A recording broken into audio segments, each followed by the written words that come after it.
Assalamualaikum warahmatullahi wabarakatuh. Innal hamdalillah nahmaduhu wa nasta'inuhu wa nastaghfiruh wa na'udzu billahi min syururi anfusina wa min sayyiati a'malina may yahdihillahu fala mudhillalah wa may yudlil fala hadiyalah. Asyhadu an la ilaha illallah wahdahu la syarikalah wa asyhadu anna Muhammadan abduhu wa rasuluh. Allahumma sholli wa barik ala sayyidina Muhammad wa ala alihi wa sahbihi ajma'in, amma ba'd. Segala puji hanya milik Allahu Rabbi, segala zat yang maha ghafur, zat yang maha syukur, yang telah memberikan beribu-ribu nikmat yang tidak terukur. Nikmat iman, nikmat Islam, sampai nikmat sehat walafiat, sehingga kita bisa menjalankan ibadah puasa ini dengan ikhlas. Seandainya lautan yang ada di bumi ini Allah jadikan sebagai tinta, lalu pepohonan Allah jadikan sebagai pena, dan dedaunan Allah jadikan kertas, niscaya ia tidak akan cukup untuk menuliskan nikmat-nikmat yang Allah berikan kepada kita. Sahabat kurma yang dirahmati oleh Allah, pada kesempatan yang baik ini, izinkan saya untuk membawakan sebuah kultum yang insya Allah akan memberikan inspirasi dan wawasan baru bagi kehidupan kita dengan tema beningkan hati. Nah, kali ini saya akan menyampaikan keutamaan membaca Al-Quran. Karena sesungguhnya bulan Ramadan itu adalah syahrul Quran.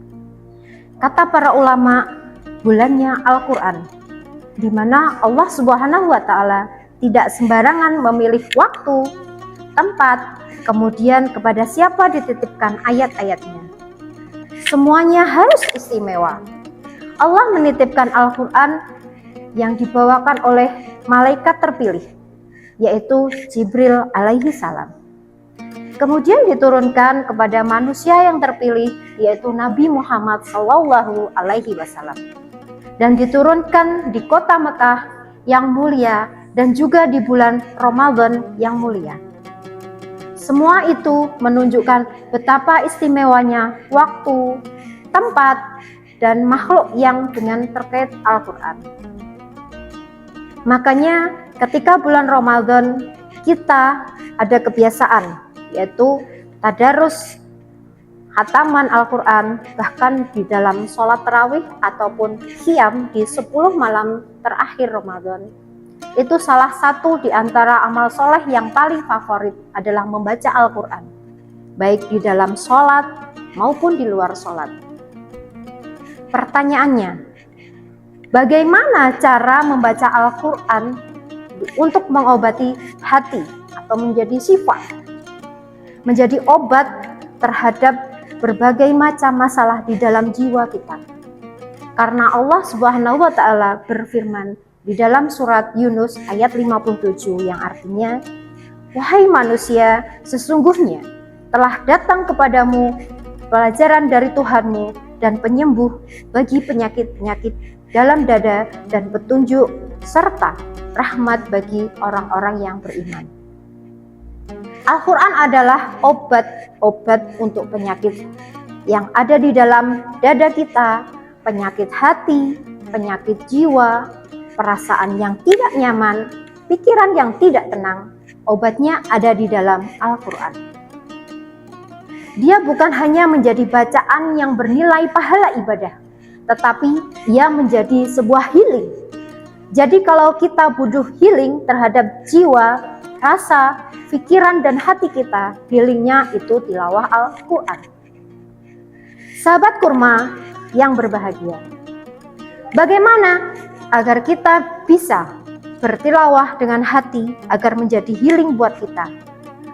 Maka Allah Subhanahu wa Ta'ala mengajarkan kita bagaimana memaknai ayat yang kita baca dengan pemaknaan yang dalam atau tadabbur. Kita bisa melakukan itu dengan membaca ayat-ayat yang tematik. Jadi kita gak harus selalu membaca Al-Quran, Itu dari awal sampai akhir, dari Al-Fatihah sampai Anas. Kita bisa membaca surat atau ayat secara tematik.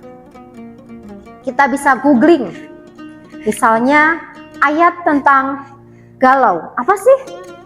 Nah, ketika kita memilih ayat tematik sesuai dengan apa yang kita alami, kita bisa lebih mudah untuk memaknainya. Kita akan lebih mudah untuk tadabbur. Lalu, setelah kita memilih ayat itu, kita baca dengan memperhatikan terjemahannya dan kita ulang-ulang ayat tersebut. Dan gak apa-apa kalau misalnya kita membaca satu ayat lalu mengulangnya berkali-kali, bahkan di dalam sholat.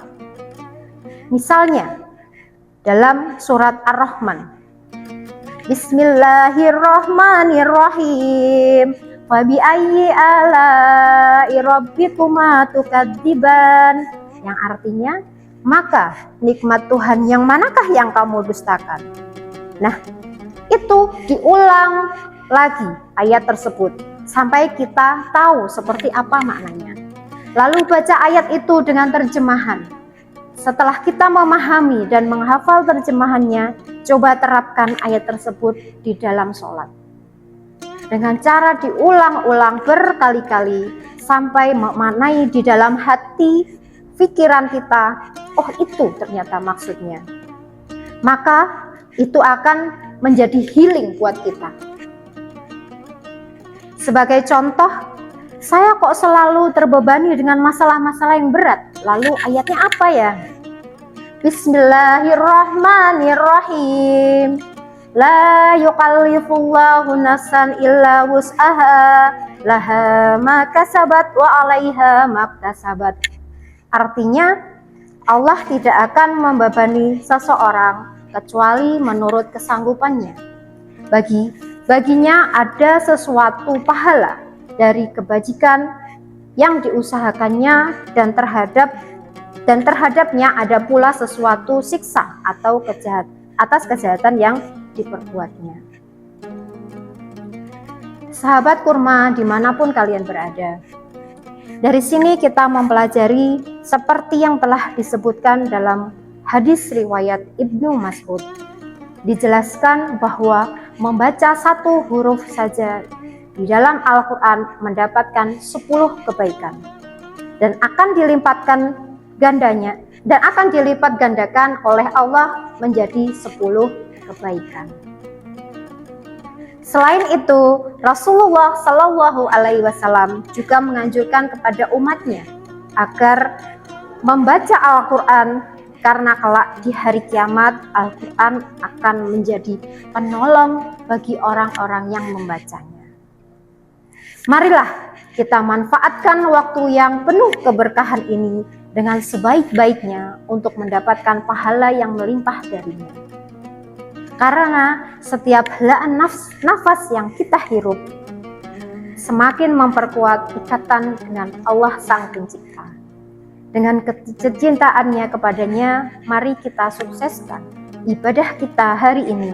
Semoga apa yang kita dapatkan di kultum kali ini bisa menjadi pencerahan bagi kita semua. Jika ada baik, itu datang dari Allah, dan jika ada yang buruk, itu datang dari diri saya pribadi. Mohon maaf atas khilafan, tutur kata, dan perbuatan saya.